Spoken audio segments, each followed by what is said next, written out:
This was at the beginning of the Contra War, very early in the Reagan administration. And something had happened before this. There had been a series of negotiations. Now, in the CIA, the highest rung on the food chain is called an officer. If you are a case officer at CIA, you are someone who cannot be disavowed or denied. You are a man of the cloth. You are a man blessed with immunity. The agency will protect you. But underneath that on the food chain, they have career agents, contract agents, foreign agents, informants. They have proprietary companies, employees of the there's a whole category of people. Well, in 1982, because the CIA knew there was going to be a massive explosion in cocaine trafficking that they were going to control, U.S. Cocaine consumption went from roughly 80 metric tons in 1979 to 600 metric tons by 1987. Think about that for a minute. That's a lot of coke. All right? They knew that was coming. All right? So one of the things they did legally, because the agency and the government, they always find paper ways to try to cover their trail, and they think nobody will catch them.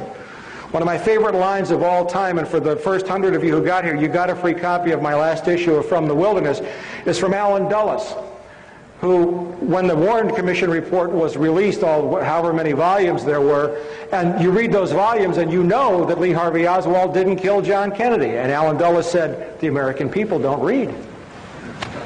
You don't read. This memorandum says, first of all, they took all the people who were not case officers and they decided to call them non-employees of the Central Intelligence Agency.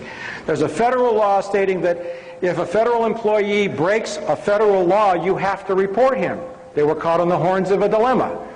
So first they said, well, all these people are not employees, even though they get CIA paychecks. And then they said, in light of these provisions and in view of the fine cooperation, the Drug Enforcement Administration has received from CIA no formal requirement regarding the reporting of narcotics violations has been included in these procedures. That's black and white evidence of a conspiracy. The Attorney General of the United States just told the CIA director he no longer had to report it when anybody other than a case officer was dealing drugs. Let's look at something else about how cynical these people are. Now, I've been studying CIA and the drug trade for about 23 years, and this is one of my favorite documents of all time. Some 28 C-130 Hercules were smuggled by the CIA and the Pentagon through the U.S. Forest Service into private hands, supposedly for the purpose of fighting forest fires. The problem is that some of them turned up in Peru, in Mexico, in Panama, in Angola, in Iran, and Iraq, running covert missions for the CIA. One of these C-130s was caught in Mexico City. Aeropostal de Mexico had it, with $1 billion worth of cocaine on board. The Forest Service, having let these airplanes out, found itself in a kind of embarrassing position. So they had their lawyers work on it, and notice the last sentence. DOD is the Department of Defense.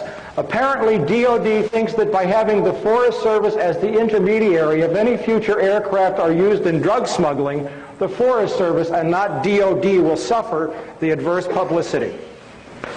They don't care about stopping it, they care about who's going to take the blame. It is possible to nail these people, but you have to know how to approach.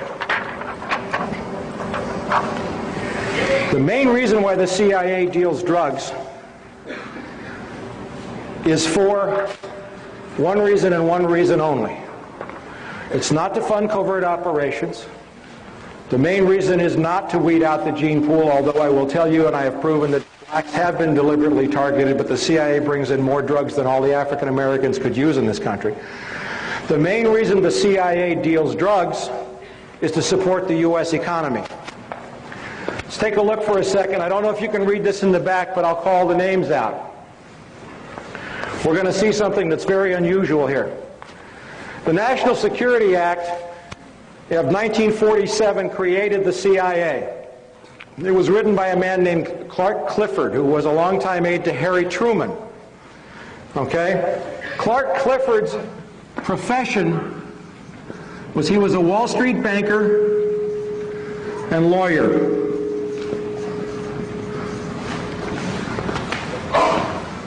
Clark Clifford is also the man who brought a bank called BCCI into the United States in the 1980s, a drug money laundering bank that was exposed for laundering drug money. The design for the CIA, in other words, the people who told Clifford how to write the act, were two brothers, John Foster and Allen Dulles, the Dulles brothers, Duller, and Dulles. John Foster Dulles was Secretary of State to President Dwight Eisenhower. Allen Dulles was the DCI, not from 81 to 87, he was the DCI from, I think, roughly 1953 until about 61 in the Bay of Pigs when John F. Kennedy fired him. You know what their profession was? Wall Street lawyers at the law firm of Sullivan and Cromwell, which is today the most powerful law firm on Wall Street.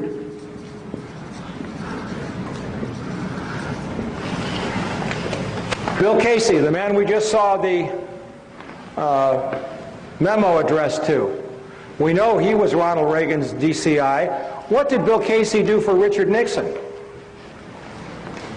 He was chairman of the Securities and Exchange Commission.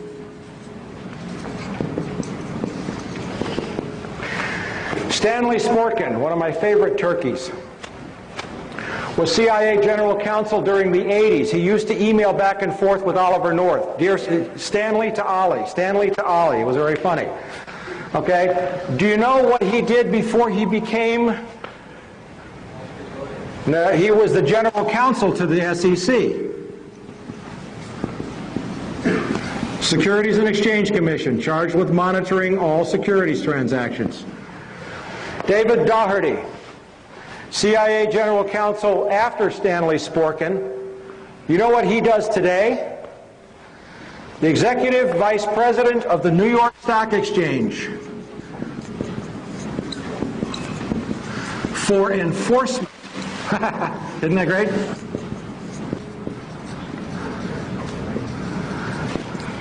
And then we have a gentleman by the name of A.B. Buzzy Krongard, and we're going to hear a lot about Buzzy Krongard tonight.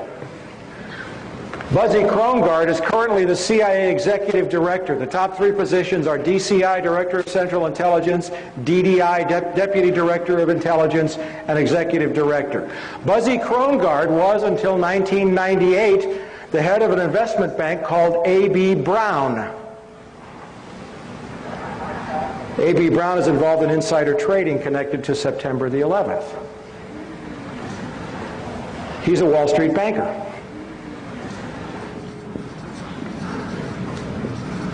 As a matter of fact, 6 out of 7 of the first deputy directors of intelligence came to CIA from Wall Street.